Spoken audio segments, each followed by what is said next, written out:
Casais prósperos e casais abundantes fazem sexo com regularidade e qualidade. Essa é a instrução do Senhor Jesus para a minha vida e para a sua vida.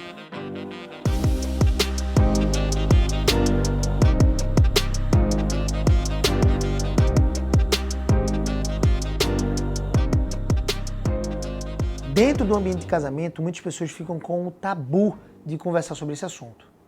Mas a verdadeira magnificência dentro do ambiente de casamento é a intimidade sexual entre os cônjuges. Perceba uma coisa, o ápice de toda relação é a intimidade. E a intimidade de forma mais extraordinária posta entre dois seres humanos por meio do Deus que criou esses seres humanos é a do casamento. Por isso que a palavra de Deus vai nos dizer lá em Gênesis capítulo 2, deixa o homem pai e mãe e se torne ele uma só carne com a sua esposa. Nós vamos ver nesse vídeo exatamente a perspectiva de Deus para que você possa então construir essa relação cheia de brilho, vigor, cheia de sexo no casamento, tá bom? Então, antes de mais nada, se inscreve no canal, clique em gostei, compartilha nos grupos de WhatsApp, aí, de repente nos encontros, nos grupos de encontros de casais que você tem na sua igreja, compartilha com seu cônjuge para que vocês possam ir aprendendo juntos, numa perspectiva sempre bíblica. 1 Coríntios capítulo 7, carta do apóstolo Paulo à igreja de Corinto, que fala: o meu coração é o seu, porque foi inspirada pelo Espírito Santo. A partir do verso 3 do capítulo 7 de 1 Coríntios, o apóstolo Paulo, inspirado pelo Espírito Santo, vai dizer assim: o marido conceda à esposa o que lhe é devido, e também, semelhantemente, a esposa conceda ao marido aquilo que lhe é devido no casamento. A mulher não tem poder sobre o próprio corpo. E aí você pode pensar, poxa, será que a Bíblia é um manual de machismo? Não, fica tranquilo. Olha o complemento. O marido tem poder sobre o corpo da esposa, mas também, semelhantemente, o marido não tem poder sobre o próprio corpo. E sim a mulher. A mulher, a esposa, tem poder sobre o corpo do marido. O marido tem poder sobre o corpo da esposa. Você não pertence mais a você mesmo quando você se casa. Você pertence ao seu marido. Ou, no caso, você pertence à sua esposa. Versículo 5, e aqui uma normativa, uma ordenança do Senhor para o nosso bem. Nunca houve nenhuma ordem, meu irmão, minha irmã, do Senhor que não fosse para o nosso bem, para o nosso crescimento, para a nossa edificação no Senhor. Olha a ordem dele, versículo 5. Não vos priveis um ao outro. Obviamente ele está falando aqui sobre a relação íntima, sexual. Salvo talvez por mútuo consentimento por algum tempo, salvo talvez por mútuo consentimento, os dois estão alinhados em relação a isso, por algum tempo breve, para vos dedicardes à oração e novamente vos ajuntardes, para que Satanás não vos tente por causa da incontinência, ou seja, pelo tempo sem a prática da relação sexual. Para que isso não aconteça. Ao mesmo tempo, Deus não está dizendo assim, para que vocês orem, vocês precisam ficar em abstinência sexual. Não. A ordem, sobretudo, é para que vocês não se privem um ao outro. E isto vos digo como concessão e não por mandamento. A ideia de, por mútuo consentimento, vocês alinharem que vamos passar um tempo sem sexo. O que não é ideal, tá? Não tem como você viver uma vida absolutamente espiritual, jejuar, orar, buscar o Senhor por uma causa específica, por uma vida de santificação, pela comunhão do seu lar, e você tem uma prática sexual maravilhosa. Eu sempre digo que o sexo é um ato espiritual. É um ato espiritual, irmão e irmã. Quando você está ali naquela relação de intimidade e começa a aquecer mais, o toque começa a surgir naquela relação de casamento, você está ali no seu quarto, sozinho com a sua esposa. Eu quero que você entenda isso. Naquele ambiente, naquele momento que as coisas começam a esquentar e vocês começam a ter a libido aumentada, o desejo um pelo outro aumentado, e vocês estão indo para o ato sexual, para a prática sexual, o Espírito Santo que habita em vocês, ele não vira o rosto não, gente. Ele não vira o rosto, peraí, calma, deixa eu sair do quarto. Não existe isso. Ele está ali contemplando, talvez porque não estimulando, porque o sexo foi feito para o ambiente do casamento. É um desfrute que eu e você temos, como que um prenúncio daquilo que experimentaremos nos céus. O orgasmo foi feito para o homem e para a mulher dentro do casamento, assim como os prazeres e as delícias que experimentaríamos na glória com o nosso Cristo. E eu não quero trazer aqui uma visão sensual dos céus, não é isso. A visão dos céus é a pureza, mas o sexo dentro do casamento também é puro. E aqui você entende em 1 Coríntios que ele precisa ser praticado. Uma vez que você se casou, ele precisa ser praticado. Mas, Gabriel, como então eu vou despertar esse desejo pelo meu cônjuge? Já que a gente não tem um ambiente tão favorável para que possamos então viver essa vida maravilhosa, abundante no casamento, cheio de sexo, cheio de vigor. Irmão, irmã, vá lá para Cantares, capítulo 2. Observe o que diz o texto no versículo 16. O meu amado é meu e eu sou dele. Olha o prazer que a noiva está dizendo, a esposa está dizendo sobre o marido. Eu sou do meu amado, ele é meu. Ele apacenta o seu rebanho entre os lírios. Ou ainda ela mesma, né? A esposa, o que não é tão comum, visto que é muito mais desejável ou minimamente, né, mais frequente o marido elogiar a esposa. Olha a esposa elogiando o marido aqui, dizendo assim, como és formoso, amado meu. Capítulo 1, versículo 16 também.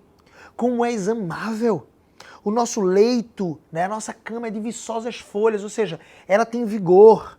As folhas são robustas, elas nos abraçam. É um ambiente acolhedor, é um ambiente próspero, um ambiente de delícias. A cama tem que ser um ambiente de delícias.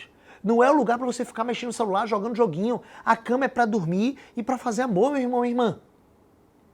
O ambiente do seu quarto é um ambiente santo, é um ambiente sagrado, é um ambiente de você estar junto, em intimidade com a sua esposa. As traves da nossa casa são como o cedro e os seus caibros de cipestre. Eu sou a rosa de Saron, o lírio dos vales. A esposa está dizendo isso, que a casa é sólida, a casa tem fundamentos alicerçados na palavra. É assim a relação matrimonial de duas pessoas que não só se amam, mas amam sobretudo a Cristo.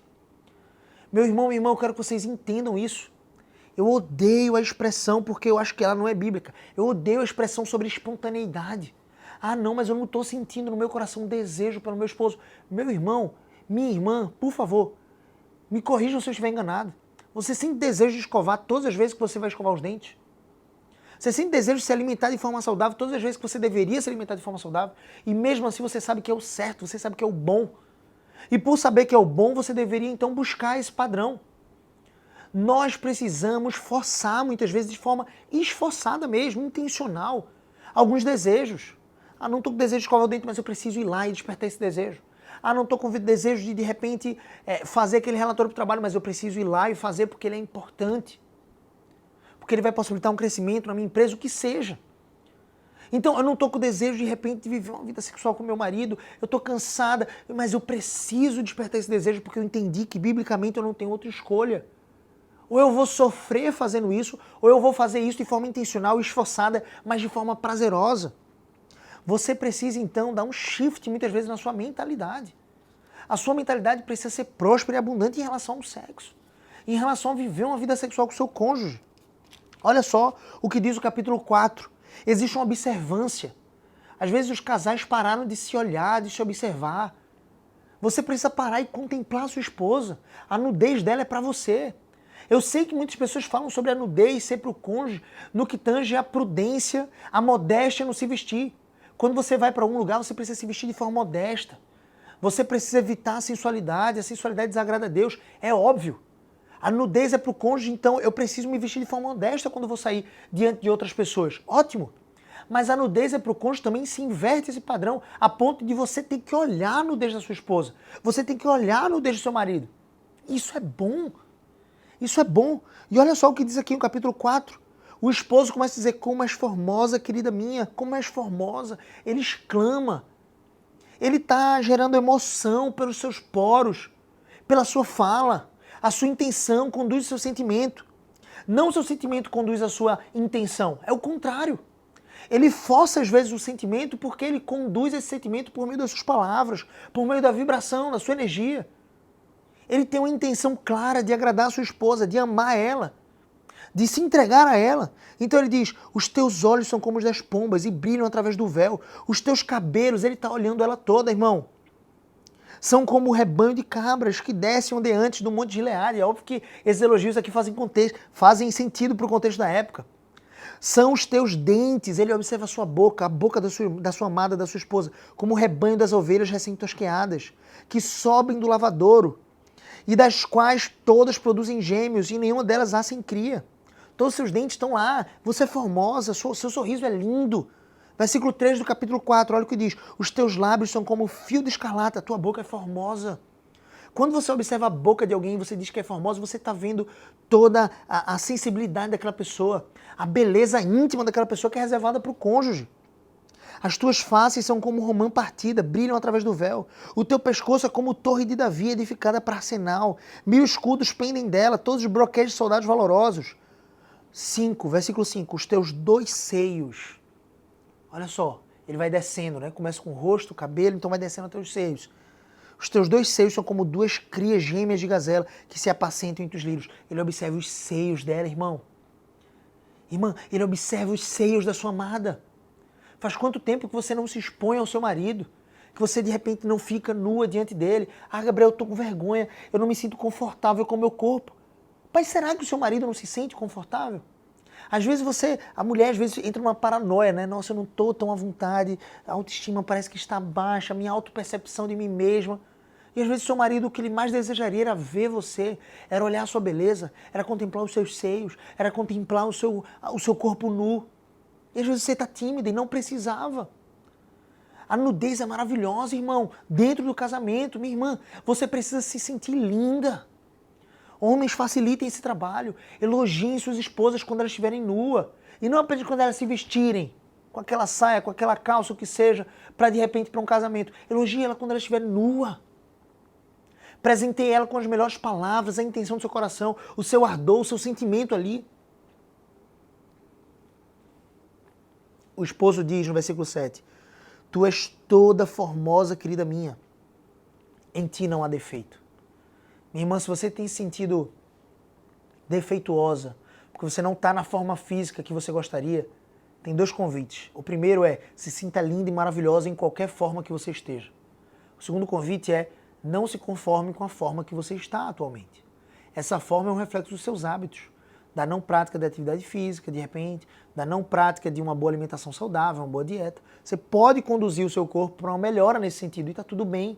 Vocês podem fazer isso juntos, uma boa caminhada, um bom exercício físico, os 2 irem para a academia, poderem se alimentar de forma saudável, mas sobretudo, em qualquer que seja a forma, em qualquer que seja o seu conjunto de hábitos, você deve se sentir linda diante do seu marido.